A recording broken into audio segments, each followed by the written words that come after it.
Nigeria's decision to close land border trade to stop smuggling is affecting regional trade and the prices of goods being forced through already bogged down water ports. Nigeria's neighbors argue it's against the principles of free trade, but Nigerian rice farmers are welcoming the move to support local industry.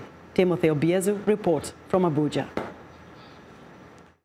Like many Nigerian rice dealers, Emeka Ugwoke imports overland from neighboring Benin, often through informal channels. But since the Nigerian government closed border trade in August to crack down on smuggling, his orders are stuck in Benin and rice prices have shot up.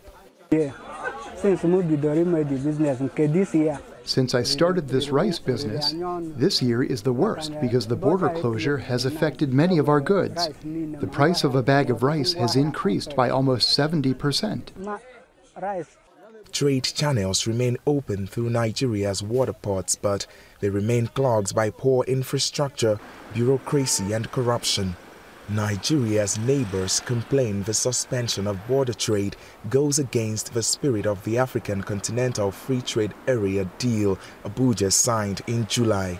But Nigerian authorities note that most border trade is illegal and say $8 million worth of smuggled goods have been seized so far. It's yielding so much positive results in terms of security, situation improvement. There's been very tremendous positive improvement on the side of security, and then economic activities have been stimulated. Our farmers are smiling to the banks. The patronage has shifted inward. Rice farmers like Reston Tedeke have indeed benefited from the closed border. Let's put it blunt out there. The federal government should keep the borders shut. If you don't see foreign rice shop, what are you going to do?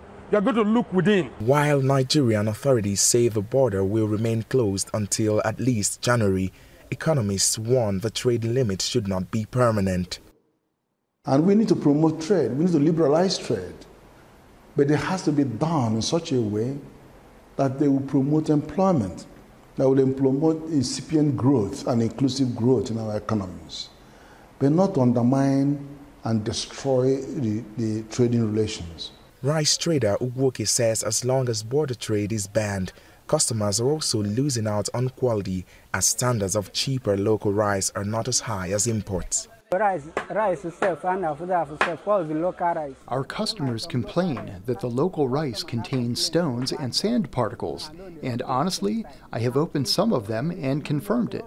Although Nigeria plans to reopen its border trade by January if its neighbors halt the smuggling, some lawmakers are pushing for a 2-year extension.